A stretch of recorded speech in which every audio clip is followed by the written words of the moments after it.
You live on a planet so small that more than 1 million copies of it could fit inside the Sun. That Sun is one of 400 billion stars drifting through a galaxy so enormous that light itself needs 100,000 years to cross it. But none of that prepares you for what sits right next door. Just 2.5 million light-years away, a galaxy called Andromeda stretches across 220,000 light-years of space and contains roughly 1 trillion stars. It dwarfs everything we call home, and right now, it is heading directly toward us. What follows is a journey through measurable distances so extreme they will systematically dismantle every intuition your brain has ever built about size, distance, and where you actually stand in this universe.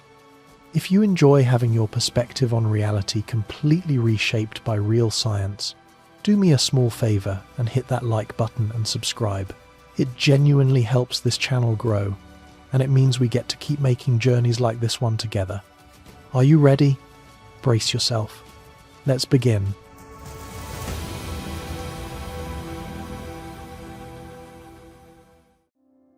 You think you know how big the Earth is. You have seen the photographs taken from orbit. You have watched the curved blue horizon in footage shot from the International Space Station. You might have even flown across an ocean and felt, somewhere around the 6th or 7th hour of staring out that tiny oval window, a creeping sense that this planet is genuinely enormous. And by every standard your body and brain evolved to process, you are right.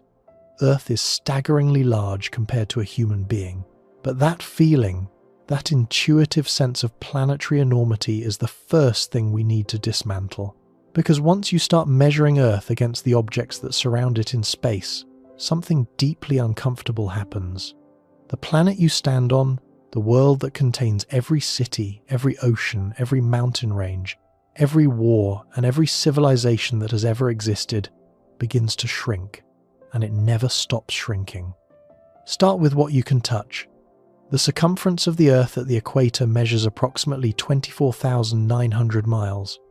That is a real, verified, measured number. You can look it up. You can confirm it with GPS satellites and geodetic surveys. But real numbers and comprehensible numbers are not the same thing, so let us make it physical. If you climbed into a commercial airliner flying at a typical cruising speed of around 550 miles per hour and never landed, never stopped for fuel, never circled around weather systems or waited for clearance, it would take you just over 45 hours to circle the planet. Nearly 2 full days of continuous, non-stop flight just to return to where you started. If you attempted the same trip in a car doing 70 miles per hour on an impossibly straight highway that wrapped around the equator, the drive would take roughly 14.5 days. 2 full weeks of driving without rest, without sleep, without stopping for gas, just to trace the outline of the planet you were born on. That is Earth at human speed. It feels enormous because for a species that spent most of its evolutionary history walking at 3 miles per hour across African grasslands, it genuinely is enormous. Your legs were never designed for this planet's full circumference. Your intuition was calibrated for river crossings and seasonal migrations, not for continental distances. When early humans walked out of Africa roughly 70,000 years ago, the journey to the southern tip of South America took approximately 10,000 years of gradual generational migration. 10,000 years to cross what was, from the planet's perspective, a fraction of its surface. Earth was built on a scale that dwarfed every biological system that ever evolved on it, and human beings were no exception. Now go vertical. The deepest point in Earth's oceans is the Challenger Deep in the Mariana Trench, located in the western Pacific Ocean. It plunges to approximately 36,000 feet beneath the surface. That is nearly 7 miles straight down. At those depths, the water pressure exceeds 16,000 pounds per square inch, roughly 1,000 times the atmospheric pressure you feel standing at sea level. The temperature hovers just a few degrees above freezing. Sunlight vanishes completely within the first 1,000 feet. Below that threshold, the ocean exists in total, permanent darkness. Fewer than 30 people in all of human history have ever reached the bottom. Each descent required custom-built submersibles with titanium pressure hulls designed to withstand forces that would crush a nuclear submarine like an aluminum can. It sounds like a journey to another world. And in terms of the sensory experience, the pressure, the darkness, the cold, it might as well be. But here is the number that reframes everything. Earth's diameter is roughly 7,918 miles. The Mariana Trench, the single deepest scar on our planet's surface, represents a scratch less than 7 miles deep on a sphere nearly 8,000 miles across. To put this in tactile terms, if you shrank Earth to the size of a standard basketball, the Mariana Trench would not even be detectable by a human fingertip. You could run your hand across the entire surface of that basketball, and the deepest point in the ocean, the most extreme depth our planet possesses, would feel like nothing. Perfectly smooth, imperceptible. The feature that required custom engineering and decades of technological development for humans to reach is, at planetary scale, a rounding error. It might as well not exist. This is the first lesson in cosmic scaling. Things you believe are immense often turn out to be immeasurably small when you simply zoom out by one level. The Mariana Trench overwhelms human engineering. It challenges human survival. It represents a genuine frontier of exploration. And yet, to the planet itself, it is a scratch too shallow to notice. Keep this pattern in mind. It is going to repeat at every scale we encounter from this point forward. And each time it repeats, the thing that just felt enormous will be the thing that becomes invisible. We have not even left the planet yet. Earth orbits the Sun at an average distance of approximately 93 million miles. Astronomers call this distance 1 astronomical unit, or AU, and it serves as the baseline measurement for everything else in the solar system. 93 million miles. Let us try to make that number mean something to a human body. At the speed of a commercial airplane, that journey would take over 19 years of continuous flight. 19 years in the air without landing. A child born the day you took off would be entering adulthood by the time you arrived. At the speed of a bullet fired from a high-powered rifle, roughly 1,700 miles per hour, you would still need more than 6 years to reach the Sun. 6 years at bullet speed. And even light, the fastest phenomenon in the known universe, travelling at roughly 186,000 miles per second, requires 8 minutes and 20 seconds to cross from the Sun's surface to your eyes. Think about what that means in practical terms. When you look up at the Sun, you are not seeing it as it exists right now. You are seeing it as it was over 8 minutes ago. If the Sun were to catastrophically vanish this instant, you would not know for 8 minutes and 20 seconds. You would still feel the warmth on your skin. You would still see the light in the sky. You would continue living in complete ignorance of the event for the time it takes to brew a pot of coffee and pour a cup. That is how far away we are from our own star. But the distance is only half the story. The Sun itself is a monstrosity of scale that makes Earth look like a fleck of dust drifting through a furnace. The Sun's diameter measures approximately 864,000 miles. To put that into direct comparison, the Sun is roughly 109 times wider than Earth. You could line up 109 Earths side by side, and they would just barely stretch across the Sun's face from edge to edge. Its volume is even more devastating. Approximately 1.3 million Earths could fit inside the Sun. Not beside it, not next to it, inside it. Every continent, every ocean, every mountain range and desert and glacier and city replicated 1.3 million times over, and the Sun would swallow all of them with room to spare. The object you see rising every morning is not a gentle lamp in the sky. It is a sphere of superheated plasma so massive that it contains 99.86% of all the mass in the entire solar system. Everything else, every planet, every moon, every asteroid, every comet, every grain of dust drifting between the orbits, makes up the remaining 0.14%. Jupiter, the largest planet in our system, which could itself contain over 1,300 Earths inside its volume, is a gravitational footnote compared to the Sun. Earth does not even register as a footnote. It is a cosmic speck orbiting a thermonuclear engine that converts approximately 4 million tons of its own mass into pure energy every single second through nuclear fusion.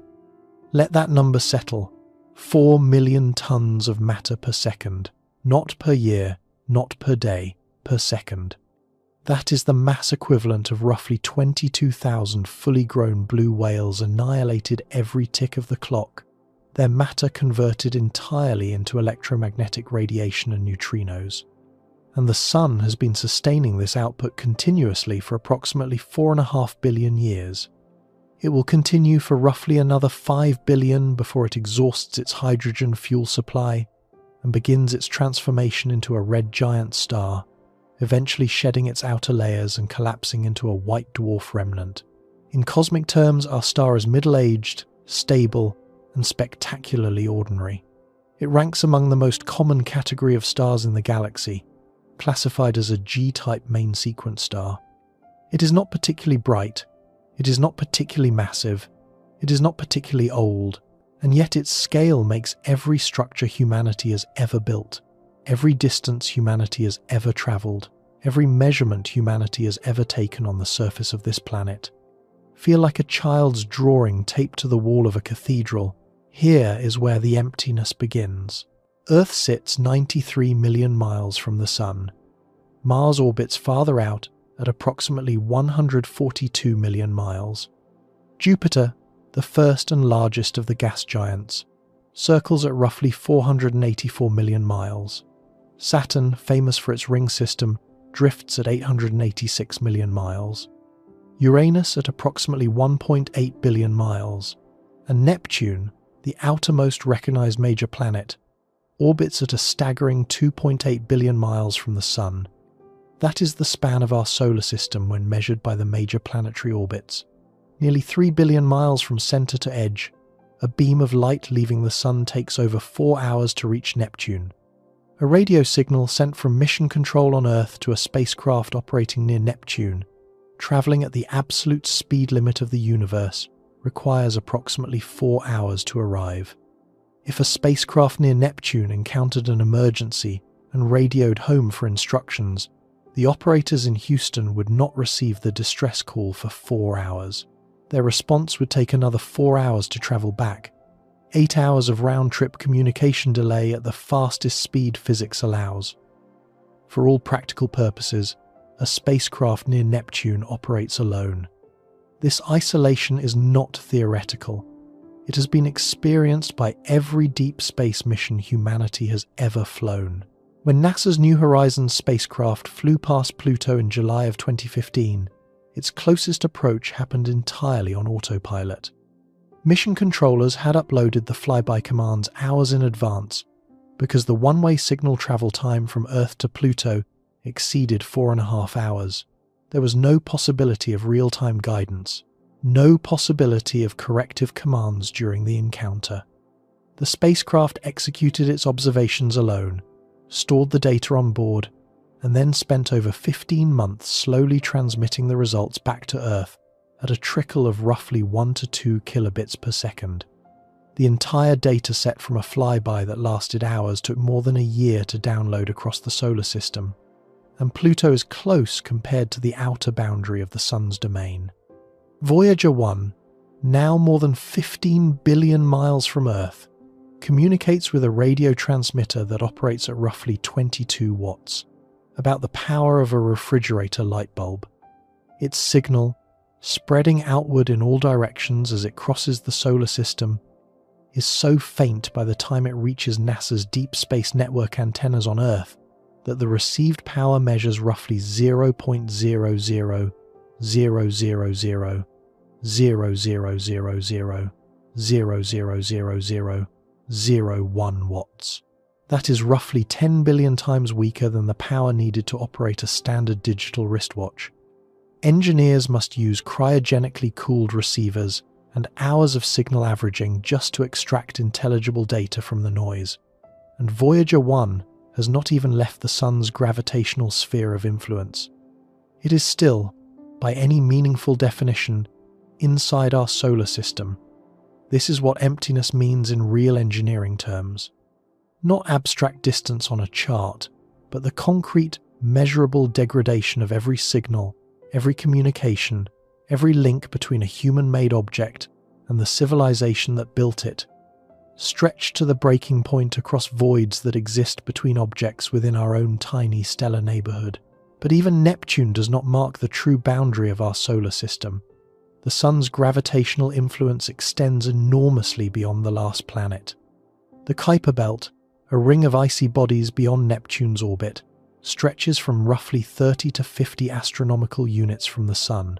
Beyond that lies the scattered disk, and farther still, the hypothesized Oort cloud, a vast, spherical shell of icy objects estimated to extend from roughly 2,000 to as far as 100,000 astronomical units from the Sun.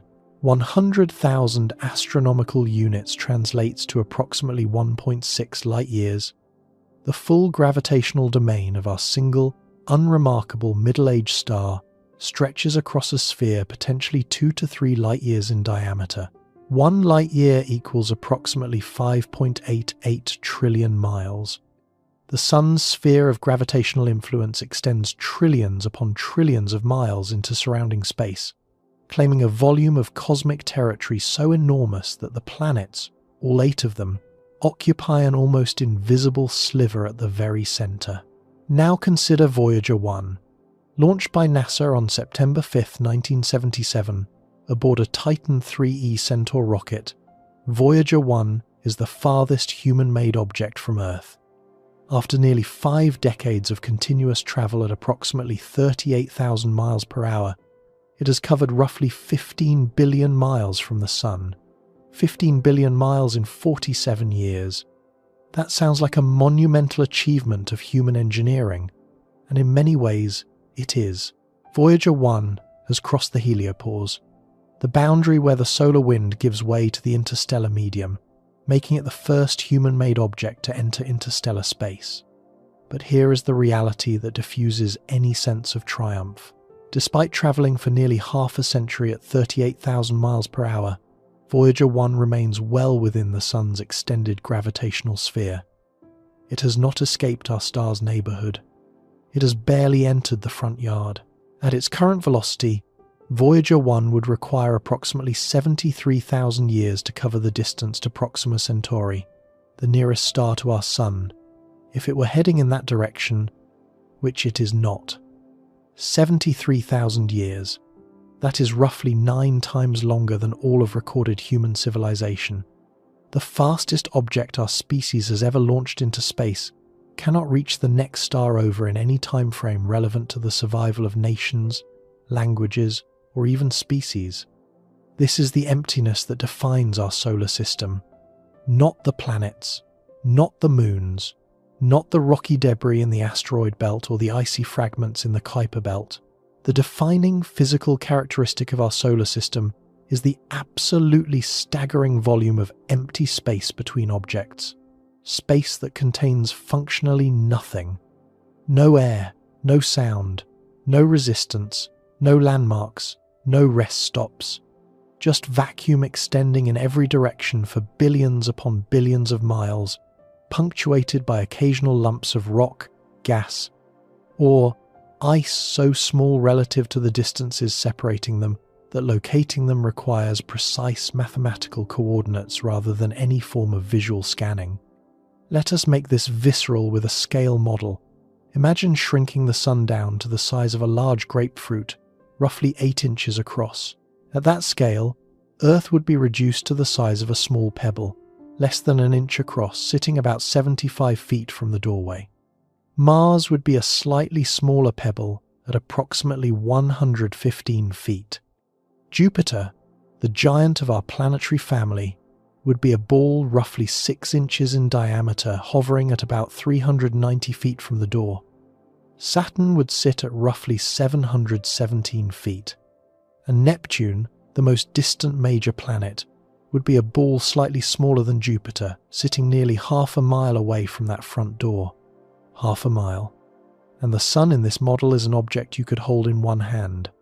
The entire solar system, compressed to this human-friendly scale, would span a modest small town. And nearly every square foot of that town would be completely empty. No buildings, no trees, no objects of any kind. Just empty ground between a door and a handful of scattered balls stretching toward the horizon. But it is the next step in this model that reveals the true nature of the emptiness. At this same scale, where the Sun is a door and Earth is a pebble 75 feet away, the nearest neighbouring star system, Proxima Centauri, would be located approximately 4,000 miles away. Imagine standing at your front door in New York City. Proxima Centauri, the closest star to our Sun, would be another front door sitting somewhere in the middle of the Pacific Ocean, halfway to Japan. 4,000 miles of empty, featureless terrain between one star and its nearest neighbour. That is the gap between suns in our region of the galaxy. The space between stars is not simply larger than the space between planets. It belongs to an entirely different category of distance. It dwarfs everything within the solar system by factors so extreme that direct comparison feels almost meaningless, like comparing the width of a human hair to the distance across the Atlantic. And that space is not merely empty, it is hostile in ways that extend beyond simple vacuum. The interstellar medium, the material that fills the space between stars in our region of the Milky Way, contains on average roughly 1 atom per cubic centimetre. That is incomprehensibly sparse compared to any environment on Earth. The air in your living room contains approximately 25 billion molecules per cubic centimetre. But even at this extraordinarily low density, the interstellar medium is not nothing. It contains stray hydrogen atoms, helium atoms, trace amounts of heavier elements, microscopic dust grains, and a bath of high-energy cosmic ray particles accelerated to near light speed by distant supernovae and other violent astrophysical processes. Magnetic fields thread through this medium, weak but measurable, stretching across light years of space. For a spacecraft travelling at low speeds, like Voyager 1, this material is irrelevant. The density is far too low to produce any measurable drag or damage. But for a spacecraft travelling at any significant fraction of the speed of light, the interstellar medium transforms from an invisible background into a serious physical hazard. At 10% of light speed, approximately 67 million miles per hour, each individual hydrogen atom encountered by the spacecraft would strike the hull with the energy of a high-energy particle accelerator collision. Over the course of a 4-light-year journey to Proxima Centauri, the cumulative bombardment from trillions upon trillions of these impacts would deliver a punishing dose of radiation to the spacecraft's surface, erode shielding materials, and potentially degrade sensitive instruments beyond functionality.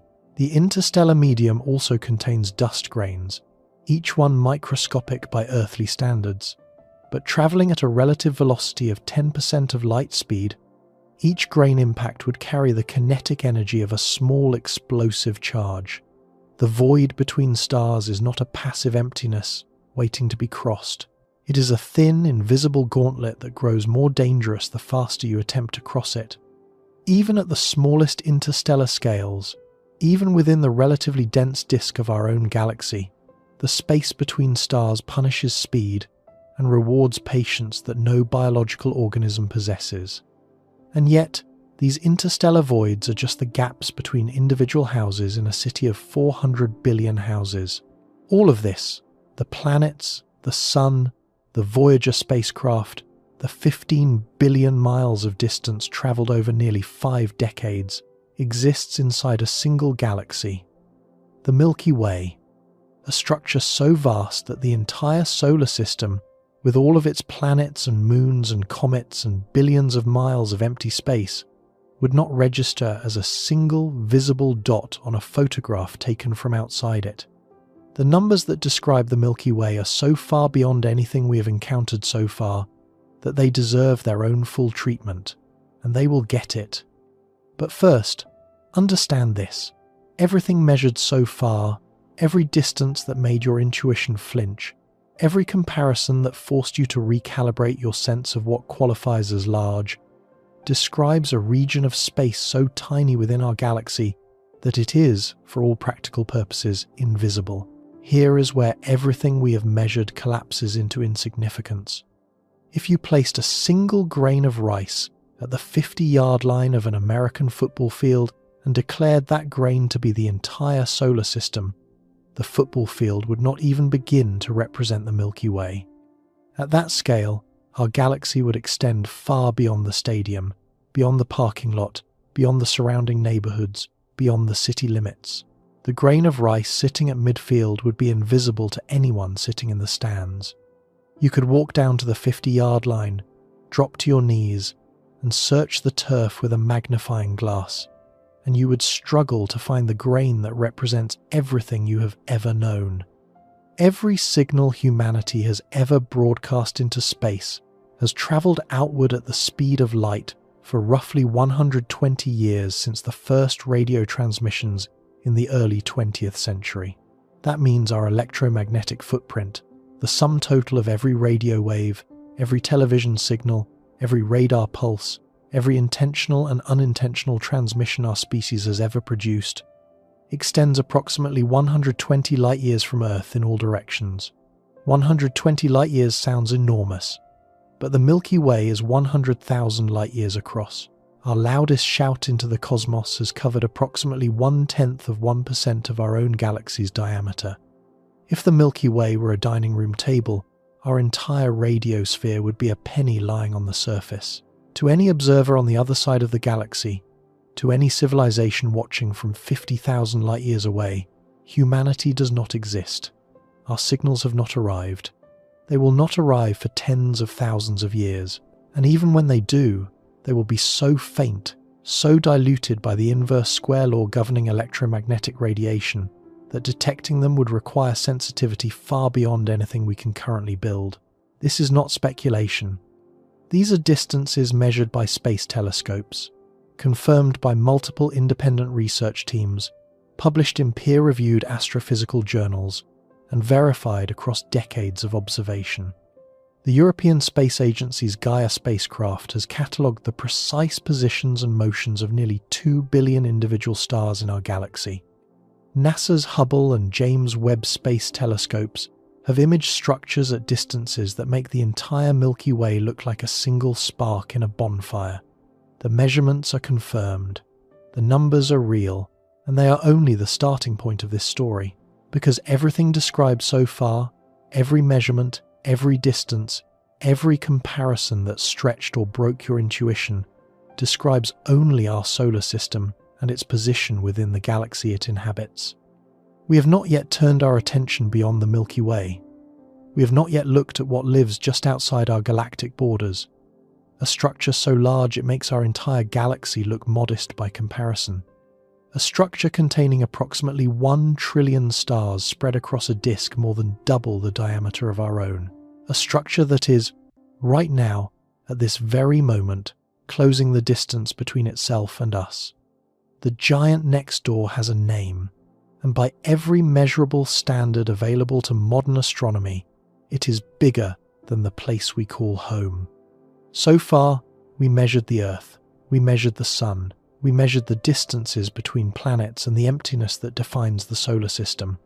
Every single one of those measurements felt enormous at human scale, and every single one of them collapsed into insignificance the moment we placed it inside the context of the Milky Way galaxy. The solar system, with all its planets and moons and comets and billions of miles of empty space, registered as an invisible speck within a structure containing hundreds of billions of stars spread across 100,000 light-years of space. That is where we stand. Standing at the edge of local understanding, staring into a galaxy so large that our entire stellar neighborhood vanishes inside it like a single grain of sand dropped into the ocean. Now we need to go further, because the Milky Way, as incomprehensibly vast as it is, does not exist alone, and what sits next to it makes our galaxy look modest. But before we leave the Milky Way, we need to understand exactly what kind of structure we inhabit, because only by grasping the full scale of our home galaxy can you appreciate just how dramatically the next object dwarfs it. The Milky Way is a barred spiral galaxy. Seen from above, it would resemble a vast pinwheel with curved arms of stars, gas, and dust spiraling outward from a dense central bar of older reddish stars. The disk of visible stars measures approximately 100,000 light-years in diameter. To cross it at the speed of light, the absolute fastest anything can travel in this universe, would take 100,000 years. A beam of light departing from one edge of the Milky Way on the day you were born would not reach the opposite edge until roughly 100,000 years after every trace of human civilization had crumbled to dust and been forgotten. That is the width of the galaxy we live in.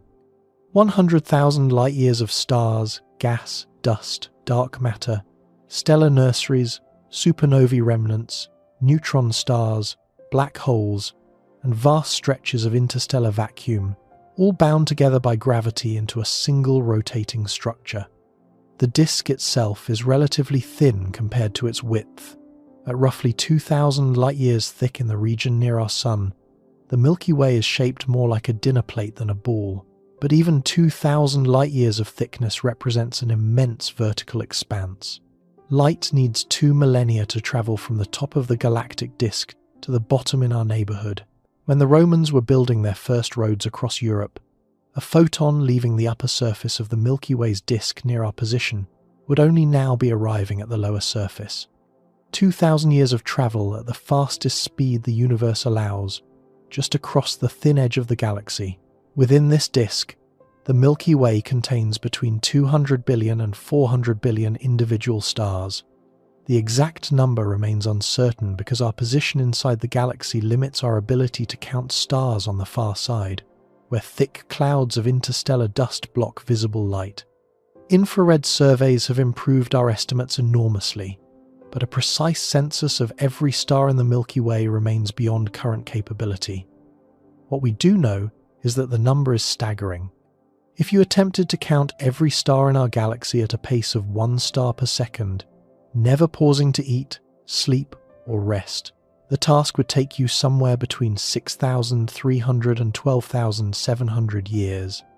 You would need to begin counting before the construction of the Egyptian pyramids, and continue without interruption past the present day and far into the future before you finished. Each of those hundreds of billions of stars is a sun. Some are far larger and more luminous than ours. Blue supergiants like Rigel burn with luminosities exceeding 100,000 times the sun's output. Red hypergiants like UY Scuti have diameters so vast that if placed at the center of our solar system, their surfaces would extend beyond the orbit of Jupiter. Others are far smaller and dimmer. Red dwarf stars, which make up roughly 70% of all stars in the Milky Way, burn with such feeble luminosity that not a single one is visible to the naked eye from Earth. Despite being the most common type of star in the galaxy, our Sun falls somewhere in the middle of this stellar spectrum. It is brighter than most stars, dimmer than many, larger than some, smaller than others. In a galaxy of hundreds of billions, our star is profoundly average. Our solar system sits approximately 26,000 light-years from the galactic center. We are not near the core. We are not at the edge. We occupy a position roughly halfway out along the disk, embedded in a minor structure called the Orion Spur, which branches off between 2 of the galaxy's major spiral arms, the Sagittarius Arm and the Perseus Arm. In galactic terms, we live in the suburbs.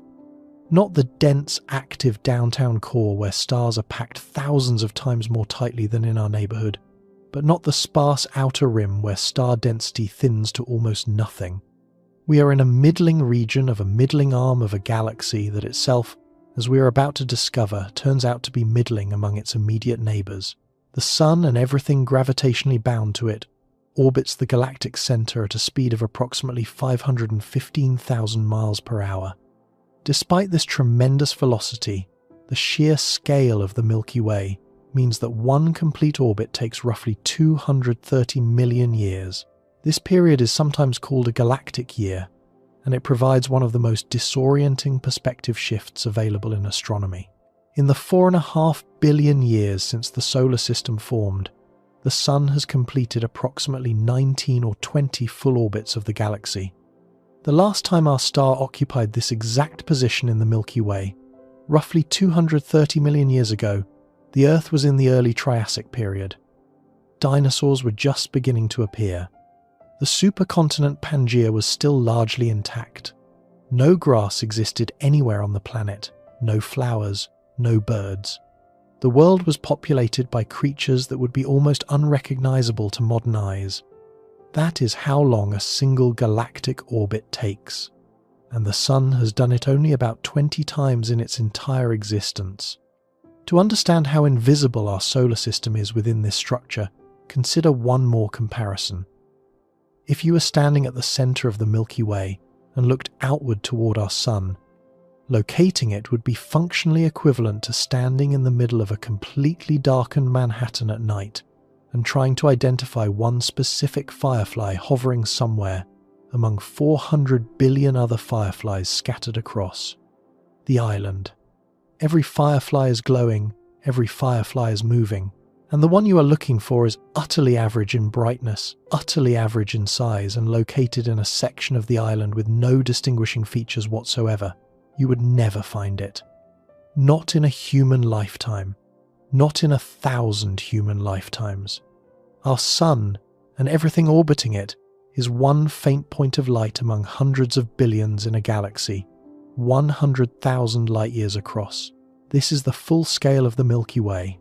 It is the structure that contains every star you have ever seen in the night sky. Every constellation, every planet visible to the naked eye, every meteor shower, every aurora, all of it occurs within this single galaxy. When you look up on a dark night and see the pale, milky band of light stretching across the sky, you are seeing the combined glow of billions of distant stars in the galactic disk, too far away to be resolved individually, blending into a luminous river of light. That river is your home. It is the largest structure most people will ever contemplate, and it is not the largest thing in our immediate cosmic neighborhood, not even close. On a clear autumn night in the Northern Hemisphere, if you know where to look, you can find a faint smudge of light in the constellation Andromeda. It appears dim, slightly fuzzy, easily mistaken for a tiny cloud or an imperfection in your vision. Ancient astronomers catalogued it as a nebula, a cloud of glowing gas within our own galaxy. For centuries, that is what scientists believed it was. The idea that this smudge could be anything grander than a local gas cloud did not seriously enter scientific discussion until the early 20th century. And when the truth finally emerged, it shattered every existing model of the universe's size. The story of that discovery deserves to be told properly, because it represents one of the most dramatic single nights in the history of human knowledge. In the early 1920s, the scientific community was locked in what became known as the Great Debate. On one side stood astronomers who believed the Milky Way constituted the entire universe, with the spiral nebulae visible in telescopes being merely clouds of gas within our own galaxy.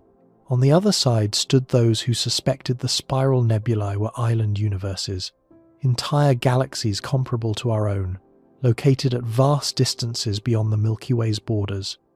Neither side had definitive evidence. The debate raged in lecture halls and journal pages, unresolved and increasingly contentious. Edwin Hubble settled it, working with the 100-inch Hooker telescope at Mount Wilson Observatory in Southern California. At the time the largest operational telescope on Earth, Hubble spent months exposing photographic plates aimed at the Andromeda Nebula. The Hooker telescope's unprecedented light-gathering power allowed him to resolve individual stars within the nebula for the first time, separating what had appeared as a diffuse glow into discrete points of light. Among these resolved stars, Hubble identified a Cepheid variable, a type of star whose brightness pulsates in a regular, predictable cycle.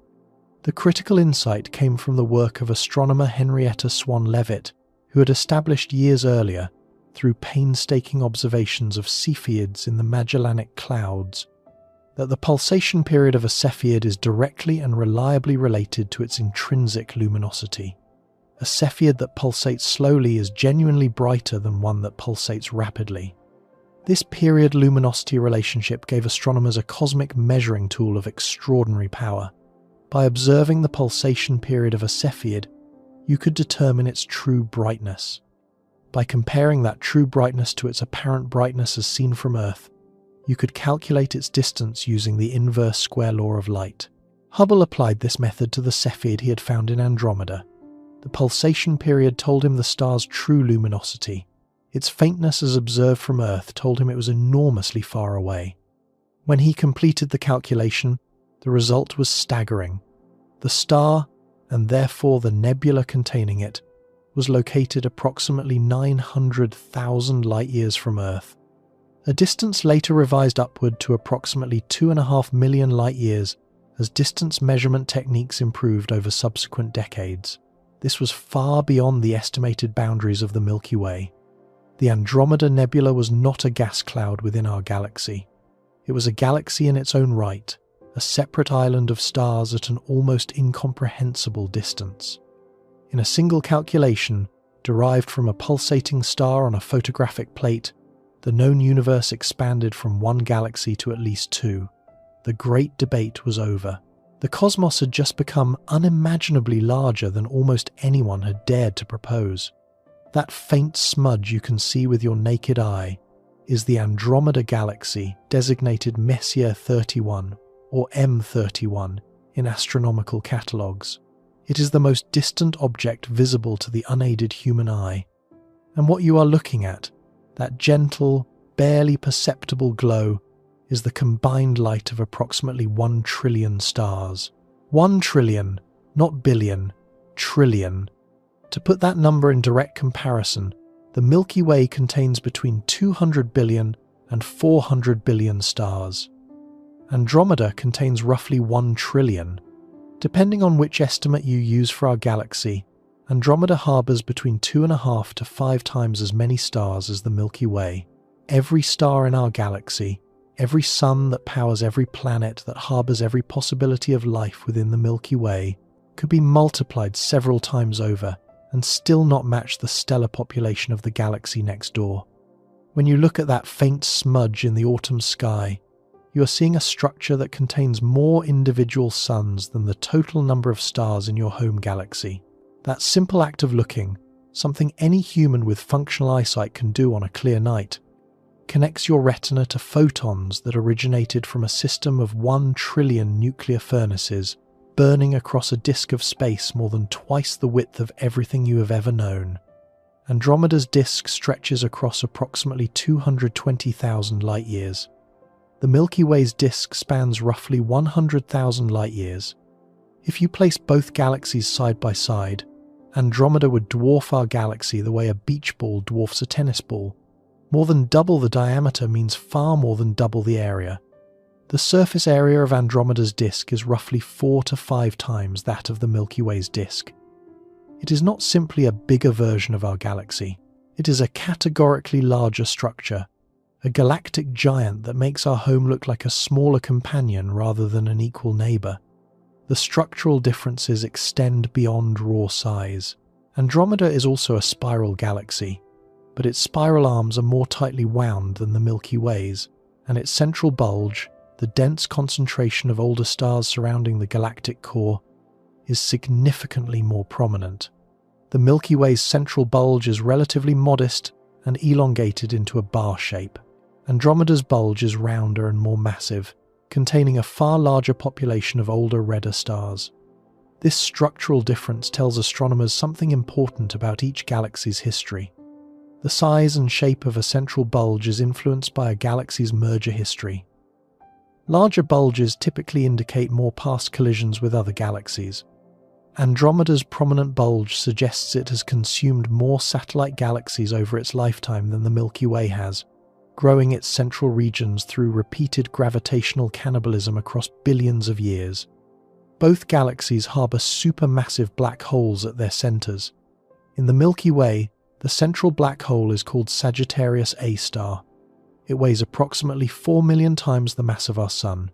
4 million solar masses sounds immense, and it is, but Andromeda's central black hole dwarfs it, designated M31 star, or sometimes simply the Andromeda black hole. It weighs in at approximately 100 million solar masses. That is roughly 25 times heavier than the Milky Way's central black hole. If Sagittarius A star is a boulder sitting at the center of our galaxy, Andromeda's black hole is a small mountain. This difference in central black hole mass further reflects the difference in each galaxy's accretion history. Larger black holes grow through consuming more material over cosmic time, fed by infalling gas and by mergers with other black holes brought in by absorbed satellite galaxies. Andromeda's significantly larger central black hole tells us that it has had access to, and consumed, far more material than our galaxy's core. The globular cluster populations of each galaxy provide yet another axis of comparison. Globular clusters are ancient, dense, spherical collections of stars that orbit a galaxy's core. They are among the oldest structures in any galaxy, with many dating back to within 1 billion years of the Big Bang. The Milky Way possesses approximately 150 known globular clusters. Andromeda has roughly 450, about 3 times as many. Some estimates push Andromeda's globular cluster count even higher, toward 500 or more, though precise counts are complicated by the difficulty of distinguishing genuine globular clusters from background objects at Andromeda's distance. Regardless of the exact number, Andromeda possesses a substantially richer system of these ancient stellar relics.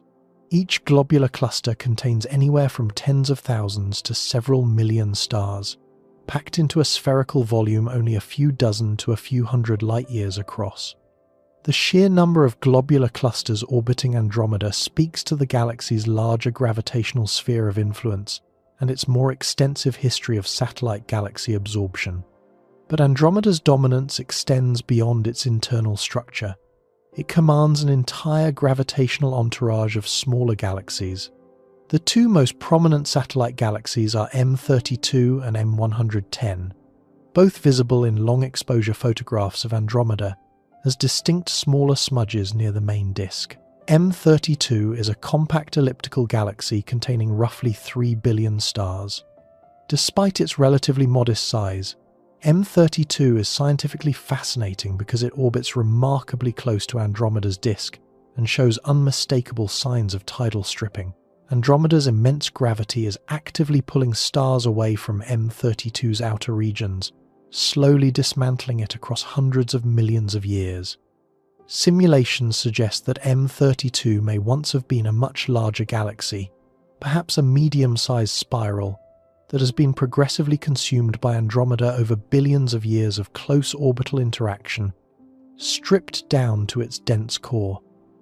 M110, a dwarf elliptical galaxy, orbits at a somewhat greater distance but also shows evidence of gravitational disturbance from its massive host. Its outer regions appear diffuse and irregular, consistent with tidal interaction stretching its structure. Beyond these 2 prominent companions, Andromeda possesses at least 35 confirmed satellite galaxies and likely harbours more awaiting discovery in deeper surveys. This retinue of satellites mirrors the Milky Way's own collection of dwarf companions, including the large and small Magellanic Clouds visible from the southern hemisphere. But Andromeda's satellite system is both more numerous and includes objects in more advanced stages of tidal disruption. Andromeda is not just a larger galaxy, it is a more active gravitational predator, consuming its smaller neighbours more aggressively than the Milky Way currently consumes its own. The evidence of this ongoing cannibalism is written across the streams of tidally stripped stars and disturbed satellite orbits that surround Andromeda's disk. The total mass of each galaxy provides perhaps the most scientifically meaningful comparison, though it is also the most complicated. Galaxy mass includes not just stars and gas, but the vast invisible halos of dark matter that surround every large galaxy. These dark matter halos extend far beyond the visible disk of stars, sometimes reaching several 100,000 light-years from the galactic center. Dark matter does not emit, absorb, or reflect light, making it invisible to telescopes. Its presence is inferred entirely through gravitational effects on visible matter, the rotation speeds of stars, the orbits of satellite galaxies, and the bending of light from background objects.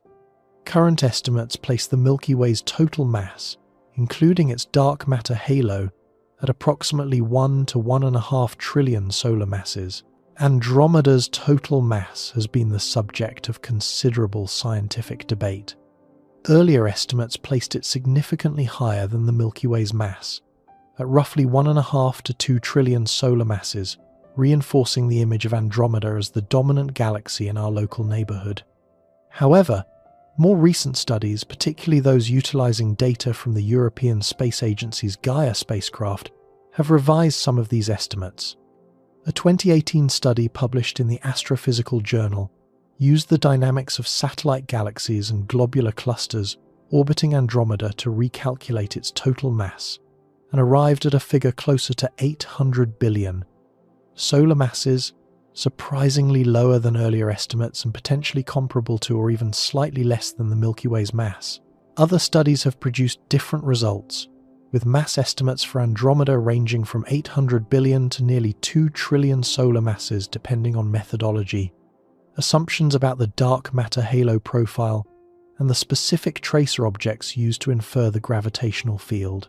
What this means in practical terms is that while Andromeda is unambiguously larger in terms of stellar disk diameter, star count, central black hole mass, and globular cluster population, the question of which galaxy is more massive overall remains an active area of scientific investigation. The Milky Way may be the less visually impressive galaxy, but it is not necessarily the less massive one. The two galaxies may be closer to equal in total mass than decades of popular astronomy suggested. This uncertainty itself is scientifically fascinating. It tells us that measuring the total mass of a galaxy, especially the invisible dark matter component that dominates the mass budget, remains one of the most challenging problems in modern astrophysics. Even for our nearest giant galactic neighbour, a galaxy close enough to see with the unaided eye, we cannot yet agree on how much it weighs. But regardless of where the total mass comparison ultimately settles, the visible differences are dramatic and undeniable. Andromeda's disk is more than twice the diameter of ours. Its star count is 2 to 5 times higher.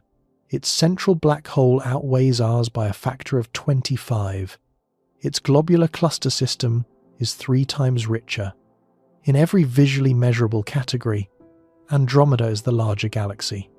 If the Milky Way is a mid-sized city, Andromeda is a sprawling metropolis. Both are impressive, both are vast.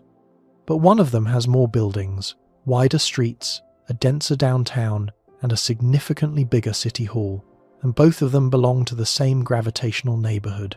The Milky Way and Andromeda are the two largest members of a collection of galaxies called the Local Group. This gravitational family contains more than 80 individual galaxies, though the vast majority are small dwarf galaxies, containing only a few billion stars or fewer. The Local Group spans roughly 10 million light-years across, with the Milky Way and Andromeda acting as the two dominant gravitational anchors around which everything else orbits. The third largest member, the Triangulum Galaxy, or M33, contains approximately 40 billion stars and sits roughly 3 million light-years from us, relatively close to Andromeda and possibly gravitationally bound to it as a satellite. The Local Group is not a dense cluster. It is a loose association of galaxies bound together by mutual gravitational attraction, with most of its volume consisting of empty intergalactic space. The smaller dwarf galaxies orbit either the Milky Way or Andromeda, much as moons orbit planets. The Milky Way has approximately 50 known satellite galaxies, including the large and small Magellanic Clouds visible from the southern hemisphere. Andromeda has a comparable or slightly larger retinue of satellite dwarfs. These smaller galaxies are slowly being drawn inward by their host galaxy's gravity, and many of them will eventually be torn apart and absorbed, their stars scattered into the halo of whichever giant galaxy claimed them. Within this Local Group, the Milky Way and Andromeda dominate everything. Together, they account for the overwhelming majority of the group's total mass and stellar population. They are the gravitational kings of this particular cosmic neighborhood, and every smaller galaxy within 10 million light-years exists under their combined influence. But these two kings are not sitting still. They are not maintaining a polite distance from one another across a quiet cosmic suburb. The Milky Way and Andromeda are separated by approximately 2.5 million light-years of intergalactic space. That distance is enormous by any human standard. It represents a gulf so vast that light itself, travelling at 186,000 miles per second, requires 2.5 million years to cross it.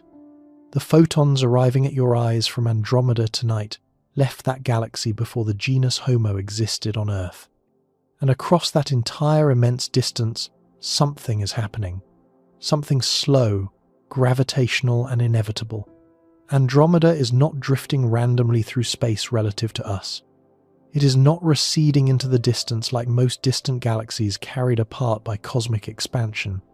Andromeda is approaching. The blue shift of its light, first measured in the early 20th century and confirmed with increasing precision ever since, tells us that the distance between our galaxy and Andromeda is shrinking. The gap is closing at approximately 110 kilometers per second, roughly 250,000 miles per hour. Two galaxies, each containing hundreds of billions to a trillion stars, separated by 2.5 million light-years of functionally empty space, are drawing toward each other under the force of mutual gravitational attraction. The implications of this approach, the timeline, the geometry, the physics of what happens when they meet, and the fierce ongoing scientific debate about the precise nature of that meeting, I form the core of the next chapter of this story. Because the distance between the Milky Way and Andromeda is not merely a number, it is a physical space so vast that it breaks every intuitive framework the human brain has for understanding separation. It is a gap so extreme that translating it into any unit of measurement a person can visualize produces results that stop functioning as meaningful descriptions of distance and start functioning as evidence that the universe was not designed for human comprehension. Every analogy fails, every comparison collapses under the weight of the actual figures. And what is moving across that distance, what is slowly, gravitationally, inexorably closing that gap at 250,000 miles every single hour, is the single largest object you will ever see with your own eyes. What comes next is the distance itself, and it is where the human mind finally reaches its limit. 2.5 million light-years.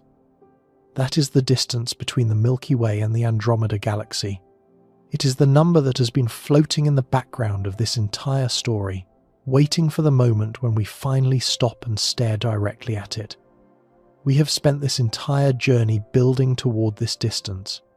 We measured the Earth and found it enormous at human scale, but invisible at planetary scale. We measured the solar system and found it vast by any terrestrial standard, but invisible within the Milky Way.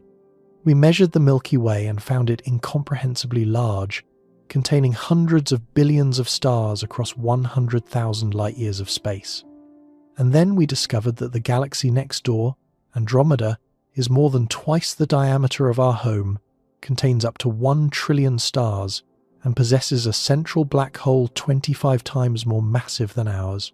Each step on this journey has demolished the sense of scale established by the previous step.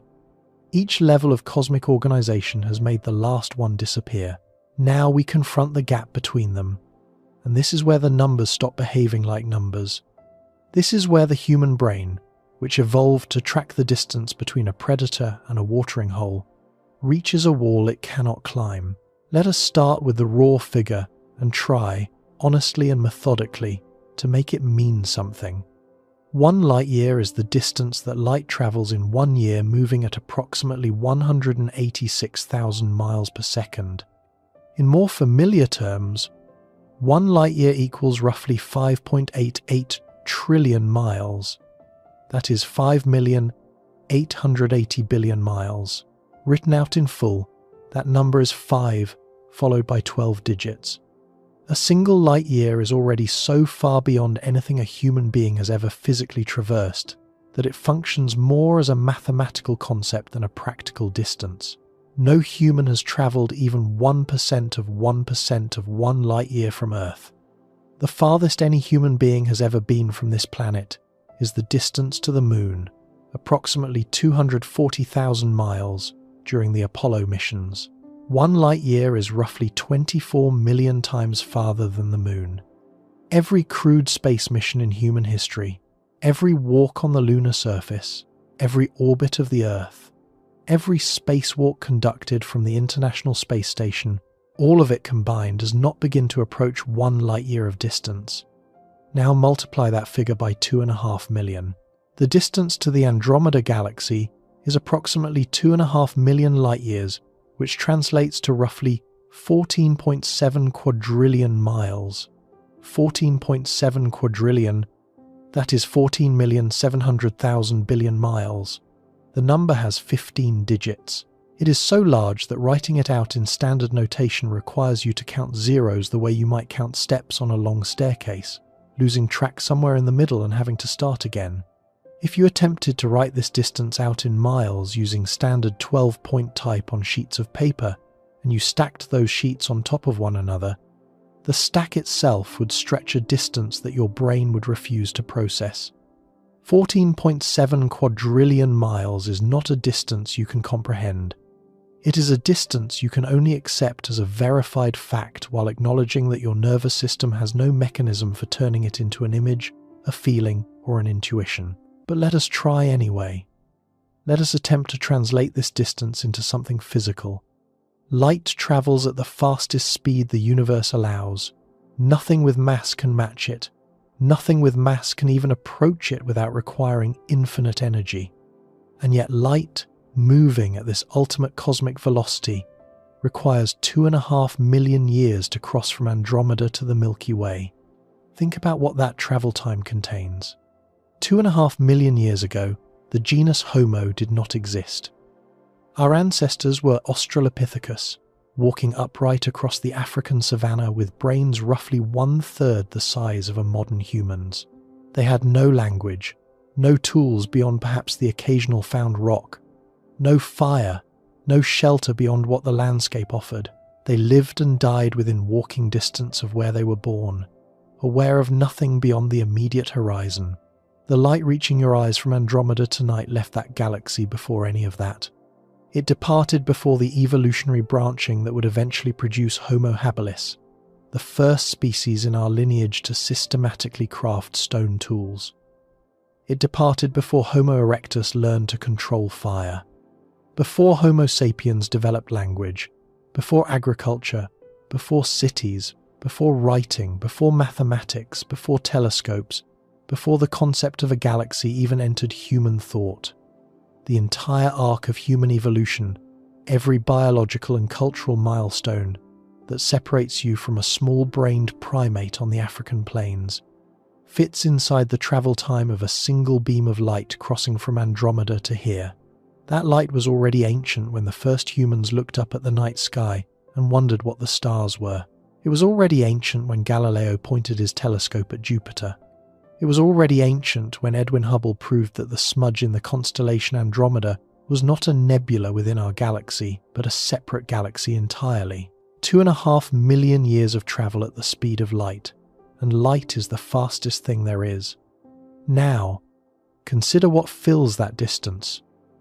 Or more precisely, consider what does not fill it. The intergalactic space between the Milky Way and Andromeda is not perfectly empty.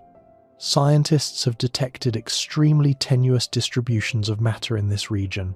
Hot ionized gas, primarily hydrogen and helium, exists in intergalactic space at temperatures reaching hundreds of thousands of degrees. Trace filaments of dark matter thread through the void, remnants of the large-scale cosmic web that connects galaxies across the universe.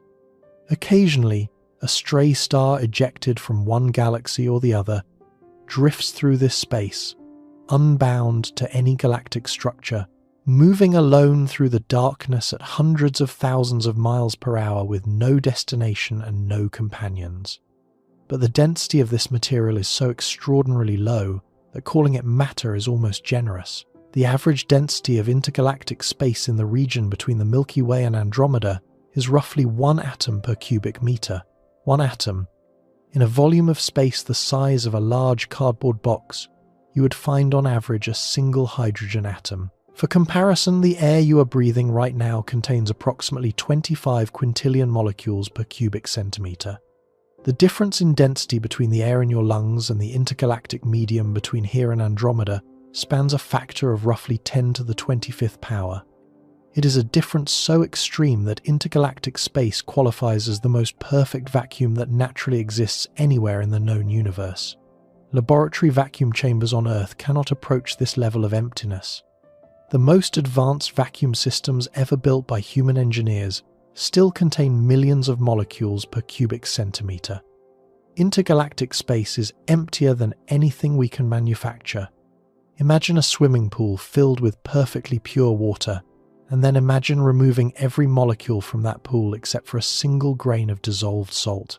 The pool would still contain more matter per unit volume than the intergalactic void between our galaxy and Andromeda. This is the space that separates us from the nearest giant galaxy. 2.5 million light-years of almost perfect nothingness. No waypoints, no landmarks, no gravitationally significant objects to navigate by, no sources of fuel or energy, no raw materials for construction or repair, no electromagnetic signals strong enough to serve as beacons. Just a flat, featureless, functionally empty gulf stretching for 14.7 quadrillion miles in every direction between two islands of organized matter that are, relative to the distance between them, vanishingly small. And across this void, something is happening. The Andromeda Galaxy is moving toward the Milky Way. This is not theoretical, it is observationally confirmed. The evidence comes from spectroscopic analysis of Andromeda's light. When an object moves toward an observer, the wavelengths of light it emits are compressed, shifting toward the blue end of the spectrum. This phenomenon, known as blue shift, is the approaching object equivalent of a police siren rising in pitch as it drives toward you. Andromeda's light is blue shifted. The galaxy is approaching. This was first measured by astronomer Vesto Slipher in 1912 at Lowell Observatory in Flagstaff, Arizona, making Andromeda one of the first galaxies ever measured to have a significant velocity relative to our own. The measurement has been confirmed and refined continuously in the centuries since. The current best estimate for Andromeda's radial approach velocity is approximately 110 kilometers per second, which translates to roughly 250,000 miles per hour. At that speed, the distance between the two galaxies shrinks by about 110 kilometers every second. Over the course of one Earth year, Andromeda moves approximately 3.5 billion kilometers closer to us, roughly 23 astronomical units, or about 23 times the distance between the Earth and the Sun. Every year, a distance equivalent to nearly the span between the Sun and Uranus is erased from the intergalactic gap. That sounds fast, and in terrestrial terms, it is. 250,000 miles per hour exceeds the speed of any human-made object by a significant margin. It is fast enough to cross the distance between the Earth and the Moon in about 1 hour. But against the scale of intergalactic space, it is glacially slow. At 110 kilometers per second, closing the full 2.5 million light-year distance to Andromeda would require roughly 4 to 5 billion years. That is approximately the same amount of time the Earth has already existed. The journey that Andromeda is making toward us has been underway for billions of years already, and it will continue for billions more. You will never notice it. Your civilization will never notice it. The entire lifespan of human existence on this planet, from the first Homo sapiens to whatever end we eventually meet, will not be long enough to detect any visible change in Andromeda's position in the night sky through naked eye observation. And here is where the science becomes more complicated than the popular narrative typically acknowledges. For decades, the standard description of the Milky Way-Andromeda interaction has been straightforward. The two galaxies are on a collision course. They will collide head-on in approximately 4 to 4.5 billion years.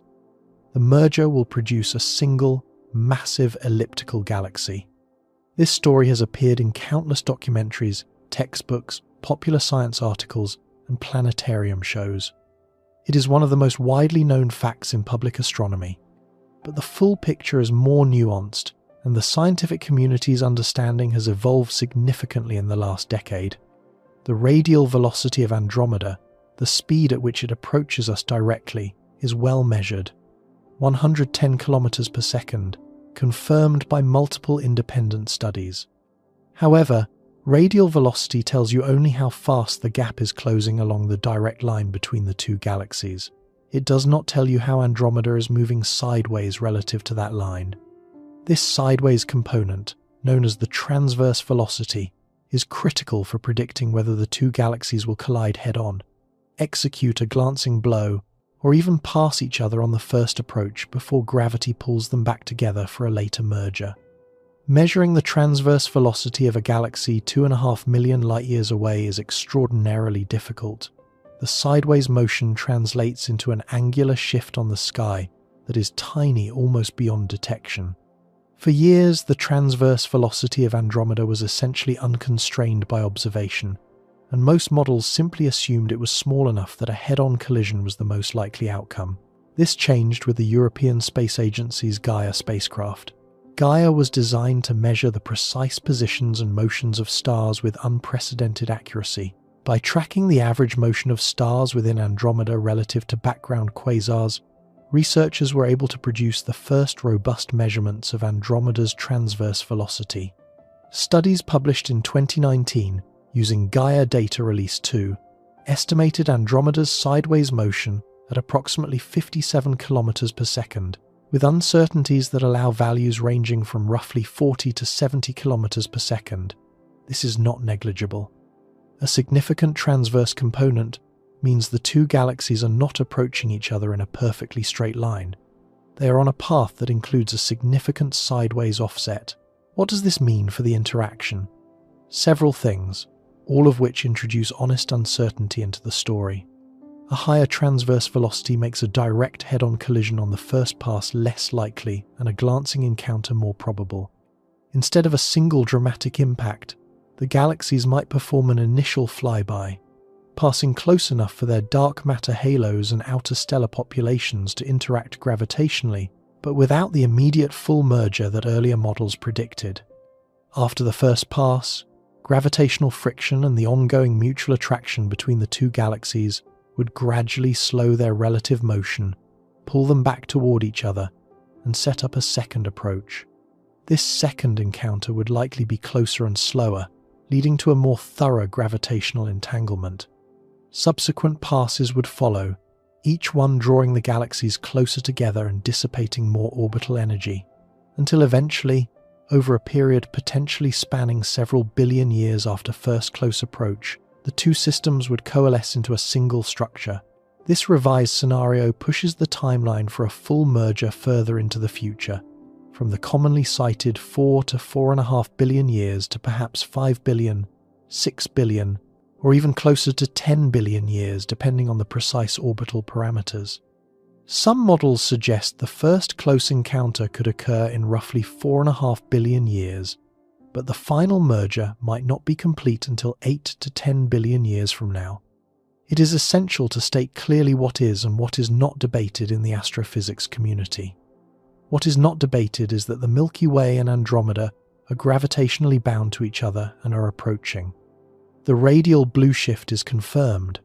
The gravitational attraction is real. Some form of significant interaction will occur. What remains under active investigation is the precise geometry of the encounter. Whether the first pass is a head-on impact or a glancing flyby, the exact timeline for first close approach, the number of orbits or passes before full coalescence, and the final morphology of the merged galaxy. These details depend on measurements that are still being refined, particularly the transverse velocity, the total masses of both galaxies, including their dark matter halos, and the dynamical friction effects that will govern how quickly orbital energy is dissipated. The honest scientific position is this: a collision is very likely. A merger is almost certain over sufficiently long timescales. But the exact choreography of the encounter, the moment-by-moment gravitational dance of 2 trillion star systems approaching each other across 2.5 million light-years, is still being worked out. Anyone who tells you they know exactly when and how it will happen is oversimplifying. The physics is well understood in principle. The initial conditions are still being measured. But let us set aside the debate about timing and geometry and ask a more fundamental question. What does a galactic merger actually look like? Because the popular imagination conjures images of cataclysmic destruction, fireballs, colliding stars, exploding planets, and that image is almost entirely wrong. A galaxy merger is not a collision in any sense that a human would recognize. Stars do not crash into each other. The reason is simple and has everything to do with the emptiness we explored earlier. Stars within galaxies are separated by truly enormous distances relative to their sizes. In the solar neighborhood, the average distance between neighboring stars is roughly 4 to 5 light-years. Each star is a few 100,000 to a few million miles in diameter, but the gaps between them span trillions of miles. If you shrank the Sun to the size of a bowling ball and placed it in the center of a large cathedral, the nearest neighboring bowling ball representing the nearest star would be located in a completely different cathedral, in a different city, hundreds of miles away. The space between stars is so vast relative to the sizes of the stars themselves that during a galactic merger, the probability of any 2 stars physically impacting each other is vanishingly small. Statistically negligible. You could run the entire merger simulation billions of times, and direct stellar collisions would remain an extraordinary rarity. What does happen, however, is gravitationally dramatic. When 2 galaxies pass through or near each other, the gravitational forces involved are immense and operate across scales of thousands of light-years. These tidal forces do not need to bring individual stars into contact to reshape both galaxies profoundly. They warp orbits, they stretch spiral arms, they fling stars into entirely new trajectories, sending some on long looping paths into intergalactic space and pulling others deep into the merged galactic core. The organized, elegant spiral structures that characterize both the Milky Way and Andromeda would be progressively distorted, twisted, and eventually destroyed. Over hundreds of millions of years following the first close encounter, the spiral arms would dissolve into chaotic streams and shells of stars. The orderly disk structures would puff up into a rounder, less organized shape. Meanwhile, the gas within both galaxies would respond very differently from the stars. Stars, being compact and widely separated, pass through each other's galactic space without interacting directly. Gas clouds, however, are extended and diffuse. When the gas from 2 galaxies meets during a merger, it collides, compresses, and heats up. This compression triggers enormous waves of new star formation. Regions of both galaxies that had been quiescent for billions of years would suddenly ignite with the birth of millions of new stars, lighting up in infrared and ultraviolet radiation. Astronomers observe this phenomenon in real time in other merging galaxy pairs across the universe. Systems like the Andromeda Galaxies, 2 spirals currently colliding roughly 63 million light-years from Earth, show spectacular bursts of star formation in their overlap regions. Exactly as models predict, the Andromeda Galaxies are not unique. NGC 4676, commonly known as the Mice Galaxies, shows 2 spirals caught in an earlier stage of gravitational interaction, their long tidal tails streaming outward like trails of debris from a slow-motion accident, stretching hundreds of thousands of light-years into intergalactic space. The Cartwheel Galaxy, located roughly 500 million light-years away, captures an even rarer and more violent geometry. It is a ring galaxy, formed when a smaller galaxy punched directly through the center of a larger spiral disk at high velocity, sending a shockwave of compressed gas and triggered star formation, radiating outward in an expanding ring, like a ripple spreading across the surface of a cosmic pond. The smaller galaxy passed completely through and is still visible nearby, leaving behind a bullseye structure of new stars that is unlike anything found in our local cosmic neighborhood.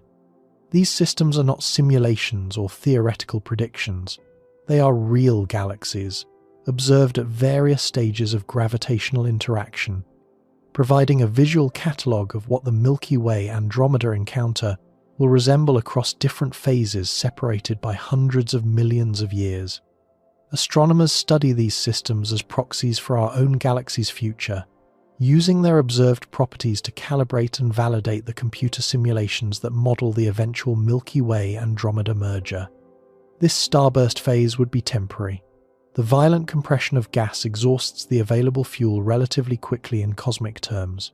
Within a few 100 million years, the easily accessible gas would either be converted into new stars, heated to temperatures too high to collapse, or expelled from the merger region entirely by the energy output of the newly formed stars and any active galactic nuclei triggered by gas falling toward the central black holes. After the starburst, star formation would decline sharply, and the merged galaxy would begin to quiet down. The end state, reached perhaps 1 to 2 billion years after the final coalescence, would be a massive elliptical galaxy. No spiral arms, no disk. Just a roughly spherical or slightly elongated blob of stars orbiting a common center of mass in randomized directions. Astronomers have proposed several names for this future merged galaxy. Milkomeda, Milkdromeda. The names are light-hearted, but the structure they describe would be immense. A combined system containing somewhere between 1.5 and 2 trillion stars, with a total mass potentially exceeding 2 trillion solar masses, dominated by 1 or 2 supermassive black holes at its center that would themselves eventually merge in a cataclysmic event, producing gravitational waves detectable, in principle, across the observable universe. What about our solar system? If the Sun still exists at the time of the merger, which depends on the timeline, it would be approaching the end of its main sequence life in approximately 5 billion years, and the full merger might not complete until several billion years after that.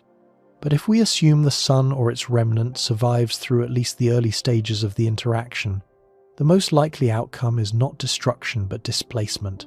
The Sun would be unlikely to collide with any other star, for the same reasons that stellar collisions are negligible across the entire merger.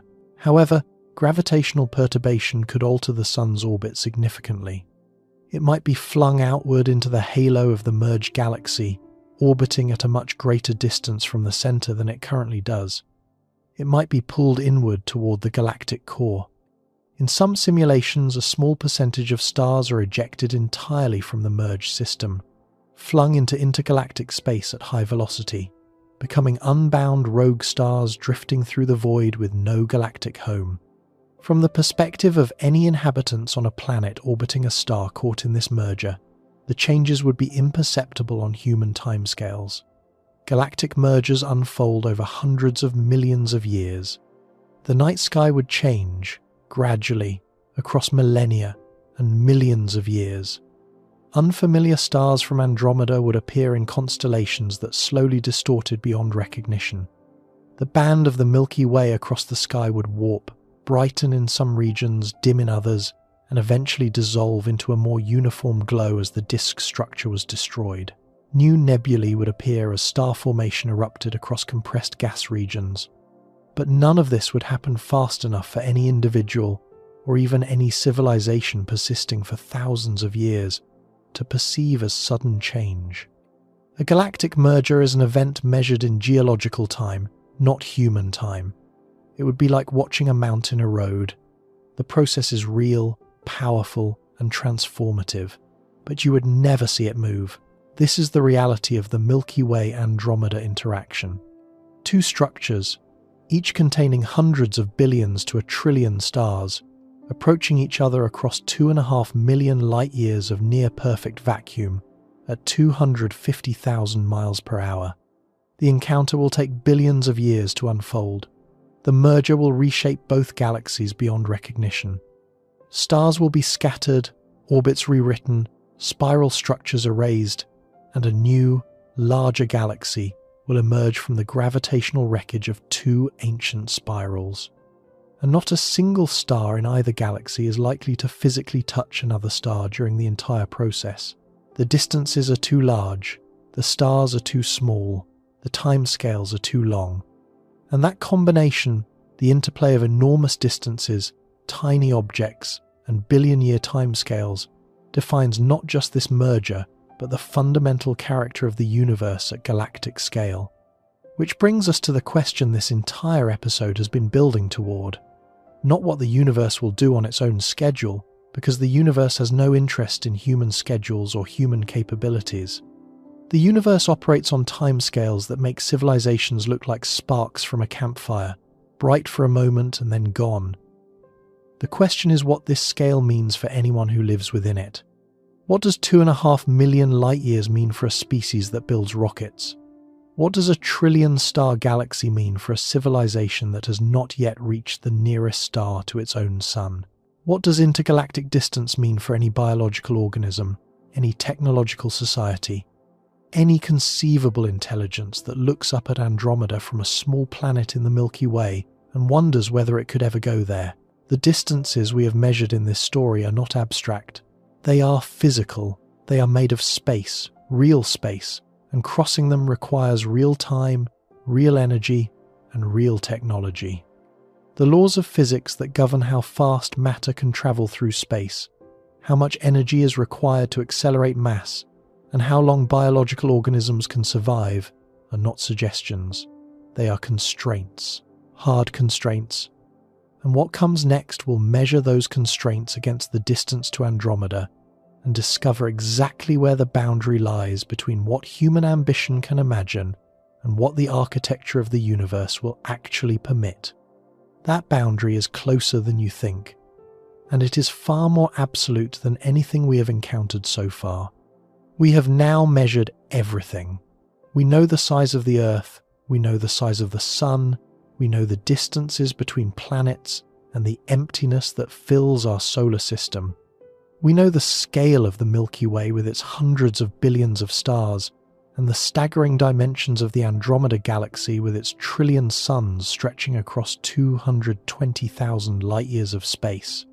We know the distance between our galaxy and Andromeda, 2.5 million light-years, 14.7 quadrillion miles of functionally perfect vacuum. We know that Andromeda is approaching, that a gravitational interaction is coming, and that the merger of these two galaxies will unfold over timescales measured in billions of years. All of these are confirmed, measured, published, verified facts. The numbers are real, the distances are real, the physics is real. Now comes the part of this story that no amount of engineering optimism or technological ambition can soften. Now we ask the question that every measurement in this journey has been quietly building toward. Could we ever cross that distance? Could any civilization, using any technology, governed by any biology, ever travel from the Milky Way to the Andromeda Galaxy within a time frame that means anything to the beings who attempt it? The answer is devastating. And it comes not from pessimism, but from arithmetic. Let us start with what we have actually built.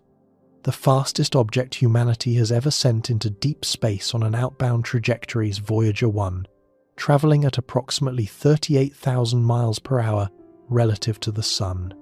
At that velocity, Voyager 1 covers roughly 333 million miles per year. That sounds like rapid progress. It is rapid progress by any standard humans have ever applied to transportation. It is faster than any car, any airplane, any bullet, any rocket-propelled vehicle that has ever carried a human being. And it is laughably, catastrophically inadequate for intergalactic distances. At 38,000 miles per hour, travelling continuously without deceleration, without interruption, without encountering any obstacle or gravitational interference, Voyager 1 would require approximately 44 billion years to reach the Andromeda Galaxy. 44 billion years. The current age of the universe, measured from the Big Bang to this moment, is approximately 13.8 billion years. The journey to Andromeda at Voyager speed would take more than 3 times the entire age of the universe. The universe itself has not existed long enough for our fastest spacecraft to complete this trip. If Voyager 1 had been launched at the moment of the Big Bang, travelling through the infant cosmos before galaxies or stars or planets had even formed, it would still not have arrived at Andromeda by now. It would still have roughly 30 billion years of travel remaining. That is the chasm between human engineering and intergalactic distance. It is not a gap that can be closed with incremental improvement. It is a gap that exists at a fundamentally different order of magnitude from anything our species has ever confronted. New Horizons, the spacecraft that flew past Pluto in 2015, achieved a launch velocity of roughly 36,000 miles per hour. It offers no meaningful improvement over Voyager. At New Horizons speeds, the journey to Andromeda would still require tens of billions of years. The difference between 36,000 and 38,000 miles per hour is cosmically irrelevant.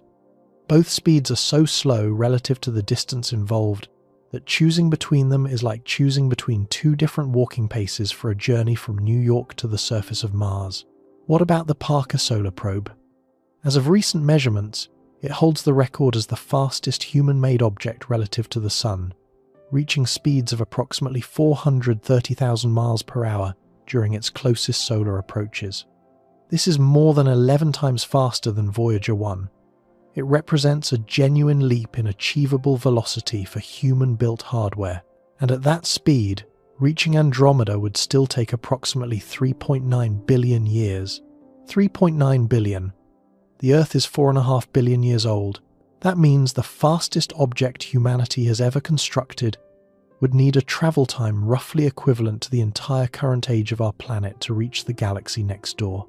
Complex multicellular life has existed on Earth for roughly 600 million years. The entire history of animals, from the Cambrian explosion to this very moment, fits inside a window of time that represents only a fraction of what the Parker Solar Probe would need. Its velocity, which would flatten any material object on Earth on contact, which exceeds the escape velocity of every planet in our solar system, which represents the absolute pinnacle of current human propulsive achievement, buys us almost nothing.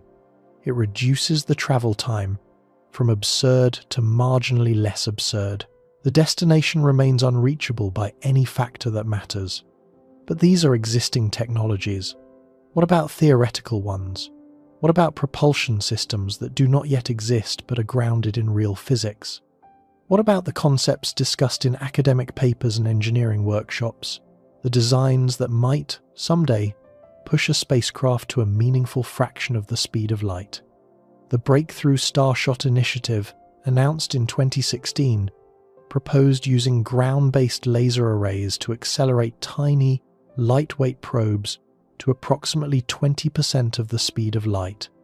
At that velocity, such a probe could reach the nearest star, Proxima Centauri, in roughly 20 years.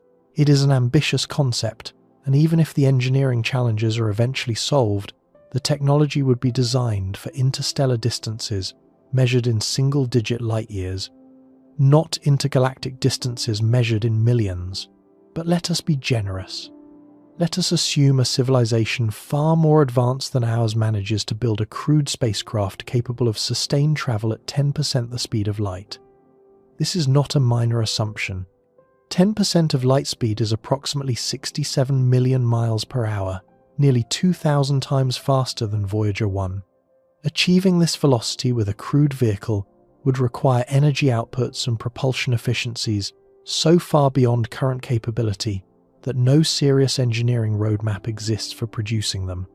But grant the assumption. At 10% of light speed, the journey to Andromeda would take 25 million years. 25 million years.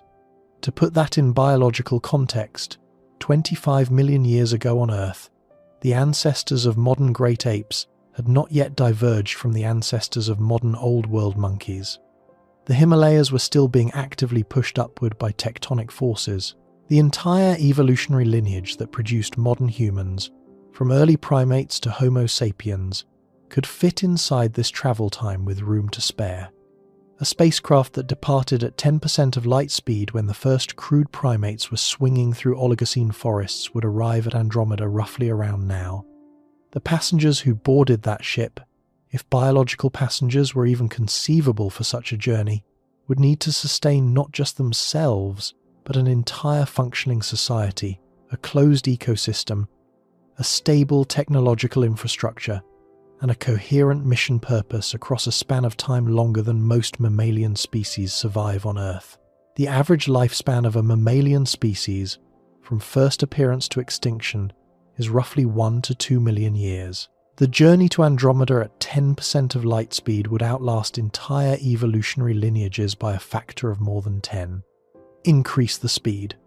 Assume 50% of light speed, an almost incomprehensible velocity that would require harnessing energy sources far exceeding the total current energy output of human civilization.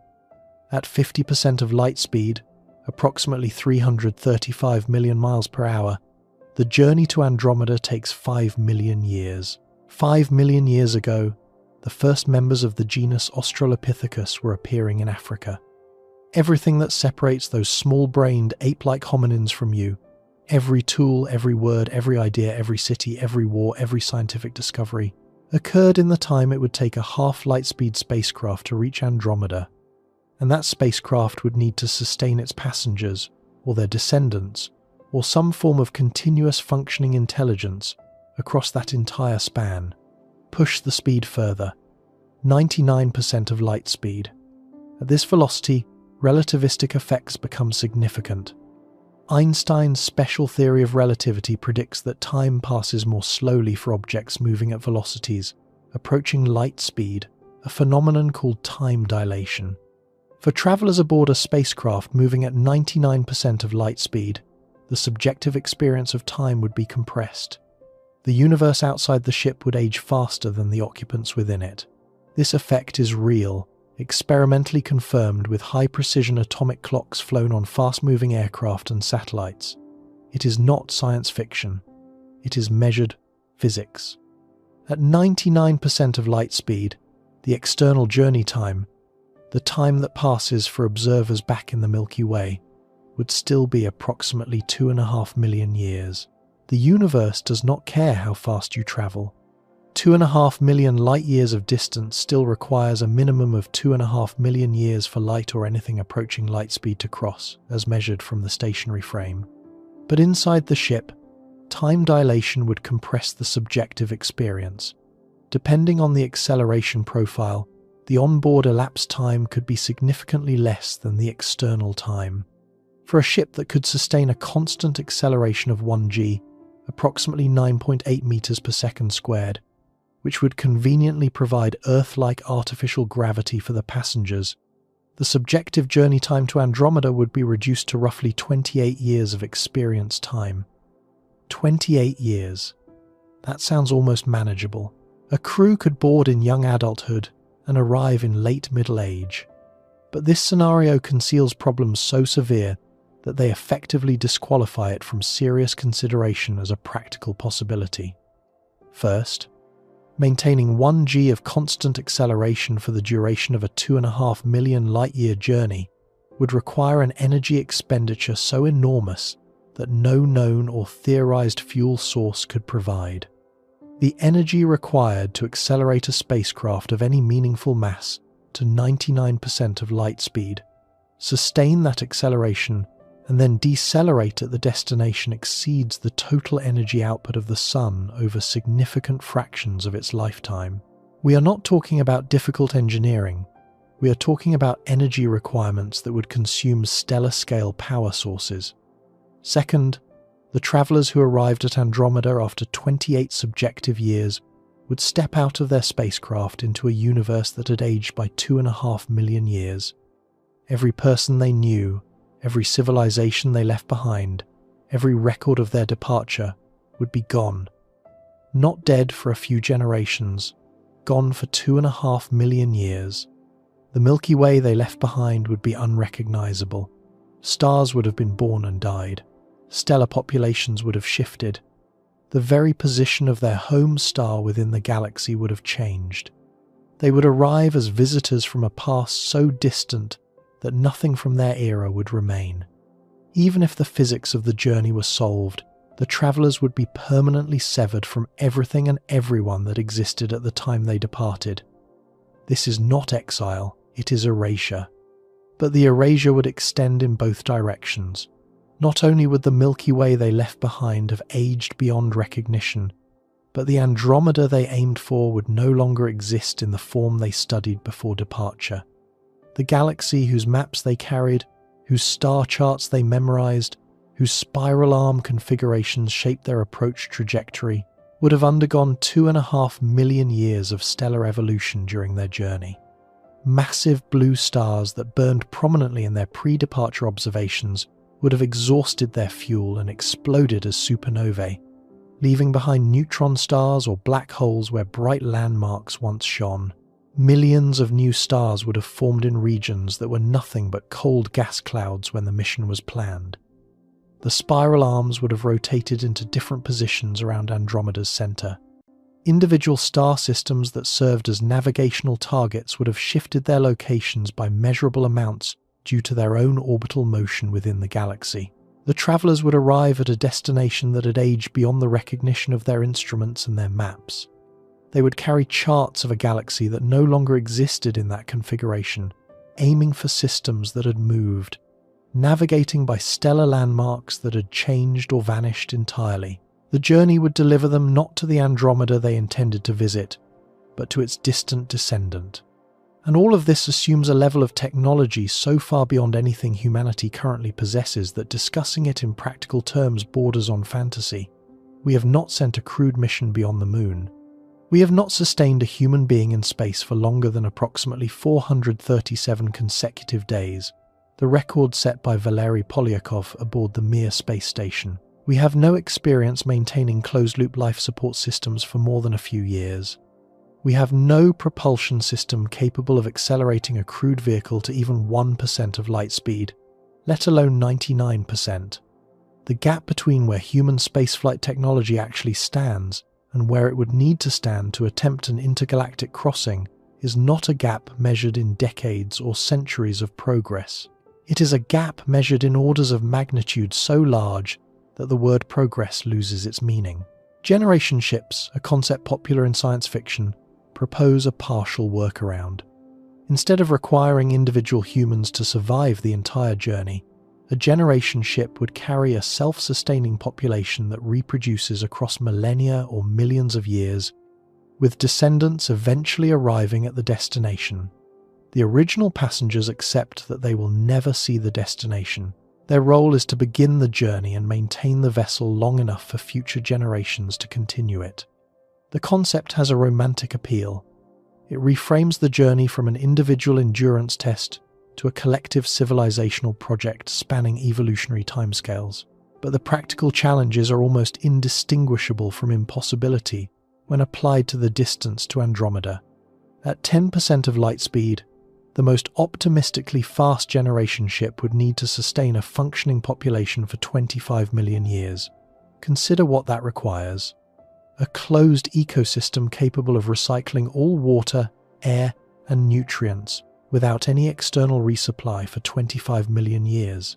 A social structure stable enough to maintain collective purpose across roughly 1 million human generations.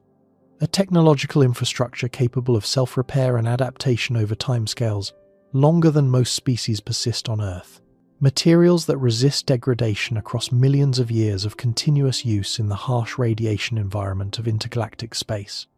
Every single component of the ship, from hull plating to air filtration to food production to genetic diversity management, would need to function without catastrophic failure for a duration that exceeds the entire history of the genus Homo by a factor of more than 3. If every human being who has ever lived on Earth, estimated at roughly 110 billion individuals across the 300,000-year history of Homo sapiens, were to participate in a relay race, where each person ran one leg and passed a baton to the next, the relay would cover a span of time roughly equal to 300,000 years. The journey to Andromeda at 10% of light speed would require that relay to be repeated 83 times over. 83 complete cycles of the entire history of our species back to back without interruption, without failure, without loss of purpose. No material we have ever manufactured would survive that duration. No social structure we have ever built has persisted for more than a few thousand years, and most collapse within centuries. No ecosystem we have ever observed, natural or artificial, has operated as a closed loop without external energy and material inputs for more than brief experimental periods. The generation ship concept, applied to intergalactic distances, is not a difficult engineering problem. It is a category error. It applies tools designed for interstellar distances, where journeys might be measured in decades or centuries, to intergalactic distances where journeys are measured in millions of years. The two problems are not on the same spectrum. They are separated by the same kind of qualitative gap that separates swimming across a river from swimming across an ocean. And this leads to the hardest realization in this entire story. The distance to Andromeda is not merely a large number, it is a physical boundary. Not a wall in the literal sense, not a barrier made of matter or energy, but something more fundamental. A boundary imposed by the geometry of space, the speed of light, the energy requirements of acceleration, and the biological limitations of every known form of life. Within the framework of known physics, the intergalactic void between the Milky Way and Andromeda constitutes a permanent separation for any biological civilization confined to sub-light speed travel. Permanent. Not temporarily beyond reach, not awaiting a future technological breakthrough, permanently inaccessible within any time frame that a biological species, a culture, a continuous line of technological development could realistically sustain. This is not a statement about human ambition or human intelligence. It is a statement about the architecture of the universe. The cosmos built its structures on scales that do not accommodate biological travel between galaxies. The same laws of physics that allow stars to form, planets to coalesce, and life to evolve also impose speed limits, energy constraints, and distance scales that confine any civilization born within a galaxy to that galaxy. The Milky Way is not a launching pad for intergalactic exploration. It is, for all practical purposes within known physics, the entire accessible universe for any species that calls it home. Even within the Milky Way, the distances are staggering. The nearest star is 4.25 light-years away. The galaxy spans 100,000 light-years. A civilization that mastered interstellar travel at 10% of light speed could explore a significant fraction of the Milky Way over millions of years, seeding itself across thousands of star systems, building a galactic network of extraordinary scope. But the jump from intragalactic to intergalactic travel is not a step. It is a chasm. The distance to Andromeda is 25 times the diameter of the entire Milky Way. It requires crossing 2.5 million light-years of empty space, with no stars to visit along the way, no resources to harvest, no gravitational assists to exploit, no intermediate destinations to provide rest or resupply. It is the longest, emptiest, most resource-barren crossing conceivable, and it must be completed in a single, unbroken journey spanning millions of years. If an ant stood on a globe in the middle of a vast, featureless desert, and you told it that another globe existed somewhere in the desert, several miles away with nothing but flat sand between them, the ant could comprehend the direction. It could even begin walking.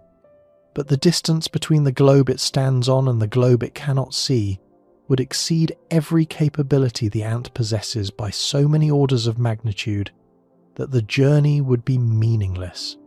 The ant would die before covering a fraction of a percent of the distance. Its descendants, if they could somehow continue the journey, would face the same limitation. The desert is simply too wide for the organism attempting to cross it, not because the ant is flawed, not because the desert is hostile, but because the scale of one is incompatible with the capabilities of the other. That is the relationship between human civilization and the distance to Andromeda. The scale of the universe is incompatible with the biological, energetic, and temporal capabilities of any known form of life. This is not a failure of imagination. It is a measured, quantified, verified physical constraint. And yet, stand outside on a clear autumn night, look toward the constellation Andromeda, find the faint smudge of light that ancient astronomers mistook for a local cloud of gas. Hold your gaze there. What you are looking at is the combined glow of 1 trillion stars burning across a disk of space 220,000 light-years wide, located 2.5 million light-years from your eyes. The light entering your retina tonight left that galaxy before your species existed. It has been traveling through the intergalactic void for longer than the entire evolutionary history of human intelligence. And now it is ending its journey on the surface of your eye, converted into an electrical signal by cells in your retina, transmitted through your optic nerve, and processed by a brain that weighs 3 pounds and runs on roughly 20 watts of power. You cannot go there. No technology you will likely ever build can take you there. The distance is too vast, the time too long, the energy too great, the biology too fragile. Andromeda will remain forever beyond physical reach for any human being, any human civilization, and quite possibly any biological organism that will ever exist in the Milky Way. But you can see it, you can measure it, you can calculate its mass, count its stars, map its spiral arms, identify its central black hole, determine its velocity, predict its trajectory, and model its eventual gravitational interaction with your home galaxy. You can do all of this from the surface of a single planet, orbiting a single average star in the quiet suburbs of a galaxy that is, by measurable standards, the smaller sibling of the pair. The Milky Way contains between 200 billion and 400 billion stars. Current estimates suggest it harbours somewhere between 100 billion and 300 billion planets, a significant fraction of them orbiting within the habitable zones of their host stars, where conditions might permit liquid water to exist on their surfaces. This single galaxy, the one we are confined to, provides a cosmic territory so immense that a civilization travelling at 10% of light speed would need 1 million years to cross it from edge to edge. No species that has ever existed on Earth has persisted for 1 million continuous years of technological civilization. The Milky Way alone offers more space, more stars, more planets, more potential destinations, more unanswered questions, and more undiscovered worlds than any single civilization could exhaust in the entire remaining lifespan of the Sun. We are not locked in a prison cell. We are confined to an arena of almost limitless possibility that we have barely begun to explore. Andromeda, the giant next door, doubles that territory, but it doubles it across a gap that physics will not let biology cross. This is the terrifying truth about our size in the universe. Not that we are small, though we are unimaginably, measurably, verifiably small. The terrifying truth is that we are small enough to be permanently confined to one galaxy among trillions, yet capable enough to measure the one next door with extraordinary precision. We can see what we cannot reach. We can calculate what we cannot cross. We can map structures so vast that no journey within known physics could ever traverse them. And we can do it from a room, with a telescope, with mathematics, with the same 3-pound brain that once tracked antelope across the savannah. You are 3 pounds of neural tissue running on the caloric equivalent of a dim light bulb. You live for 80 years on a planet 7,900 miles across, orbiting a star that is one among 400 billion, in a galaxy that is the smaller of 2 gravitationally bound spirals, separated by 2.5 million light-years of empty space. And you measured all of it. The scale is terrifying. The distances are permanent. The isolation is real. But so is the measurement. And there is something in that fact, something precise and irreducible, that no amount of cosmic distance can diminish.